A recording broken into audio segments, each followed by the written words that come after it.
Assalamualaikum warahmatullahi wabarakatuh. Nama saya Safitri Dahlia, kelas 12 ATKP. Di sini saya ingin menceritakan dongeng Danau Toba. Alkisah pada zaman dahulu kala, ada satu orang pemuda yang bernama Toba. Ia adalah seorang yatim piatu. Sehari-hari ia bekerja di ladang.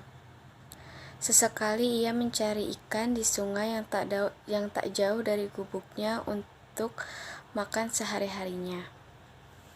Pada suatu hari, Toba memancing ikan sepulang dari ladang. Ia sangat berharap ia mendapatkan ikan untuk makan sehari-harinya.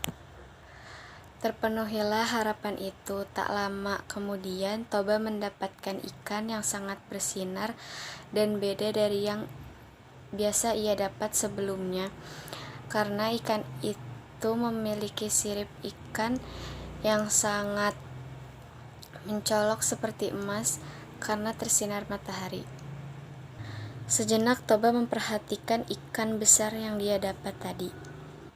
Ikan yang aneh, gumannya. Seumur hidup Toba tak pernah mendapatkan ikan seperti ini yang sangat bersinar seperti emas. Ikan aneh bersisi kuning itu pun berubah menjadi seorang gadis yang sangat cantik. Toba terheran-heran mendapati keajaiban itu. Ia tak bisa berkata apa-apa, ia hanya melongo dan melihati apakah itu benar seorang gadis cantik yang ada di depan mataku. Tuan, kata jelmaan ikan itu, aku adalah kutukan dewa yang telah melanggar janji. Telah ditakdirkan kepadaku bahwa aku akan berubah menjadi seekor ikan. Aku akan berubah menjadi makhluk apa saja bila satu orang manusia memegangku. Maka aku pun berubah menjadi manusia seperti Tuan. Toba memperkenalkan namanya, begitu pula dengan wanita cantik jelita itu. Namaku Putri Tuan, dan namaku Toba.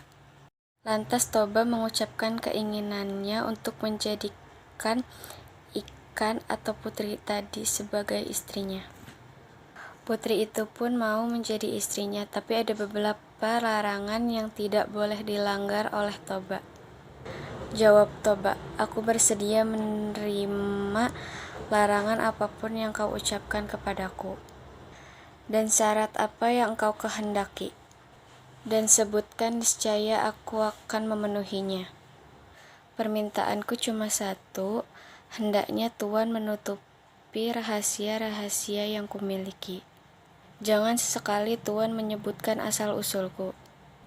Jika Tuan mengatakan bersedia, maka aku akan menjadi istrimu, jawab Putri. Baiklah, kata Toba, aku akan mengikuti permintaanmu. Toba dan Putri menikah dan mereka pun hidup rukun dan bahagia. Kian kehidupan mereka pun bertambah bahagia karena dengan hadirnya seorang anak laki-laki di tengah-tengah mereka yang bernama Samosir. Samosir tumbuh menjadi anak yang sehat. Tubuhnya kuat, tapi sayang ia agak malas dan nakal. Keinginannya hanya tidur dan bermain-main saja, itulah keseharian Samosir. Ia tidak pernah peduli akan kerepotan kedua orang tuanya, dan ayahnya pun sedang bekerja di ladang. Bahkan untuk mengantar makanan dan minuman ke ayahnya, Samosir sangat enggan untuk menolak permintaan ibunya. Dan Samosir pun kerap menolak ketika diminta tolong oleh ibunya. Seandainya maupun Samosir akan melakukan dengan malas-malasan. Bertambah-tambah malas kelakuannya akibat ibunya sangat memanjai Samosir. Karena apapun yang Samosir minta, ibunya akan mengusahakan untuk ada. Tengah jalan, Samosir merasa lapar dan menghentikan langkahnya. Akhirnya Samosir pun memakan makanan yang telah diberikan oleh ibunya untuk ayahnya di ladang. Tidak dihabiskannya makanan itu, tapi disisakan sedikit untuk ayahnya. Dengan makanan yang sedikit dan minuman yang sedikit itu pun tersisa, Samosir melanjutkan perjalanannya untuk menghantarkan makanan ke ayahnya. Tapi setibanya dia di tempat ayahnya. Ayahnya sangat marah kepada Samosir karena telah memakan makanan yang sudah disiapkan untuk ibunya kepadanya. Ayah kepada Samosir, "Kenapa makanan dan minumanku ini tinggal sedikit? Apakah jatuh?" Dengan wajah kesal, ayahnya pun menanyakan kepada Samosir. Dengan wajah polos serta tidak melakukan kesalahan, Samosir pun menjawab, "Tadi di jalan aku makan setengah dan aku sisakan untuk ayah. Tapi tidak kuhabiskan, tapi masih ada sedikit sisa untuk ayah." Ayahnya pun mengucapkan, "Dasar anak ikan," kepada Samosir. Maka terjadilah angin kencang dan bencana yang luar biasa di kampung itu. Ibunya pun langsung mengajak Samosir ke sebuah sungai. Ucap ibu, "Ayo nak, kamu akan ikut ibu." Samosir dan ibunya pun berpegangan dan menghilang dalam hitungan detik. Keajaiban pun terjadi di pinjakan kaki Samosir.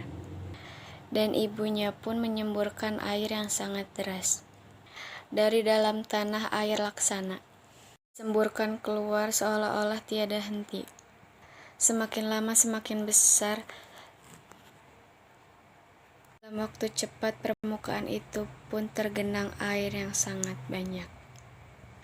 Dalam waktu cepat permukaan itu pun tergenang. Permukaan air terus meninggi. Dan tak berapa lama kemudian, lembah tempat tinggal Toba telah tergenang. Terbentuklah kemudian sebuah danau yang besar di pulau itu, yang dinamakan Danau Toba. Sekian cerita dari saya. Wassalamualaikum warahmatullahi wabarakatuh.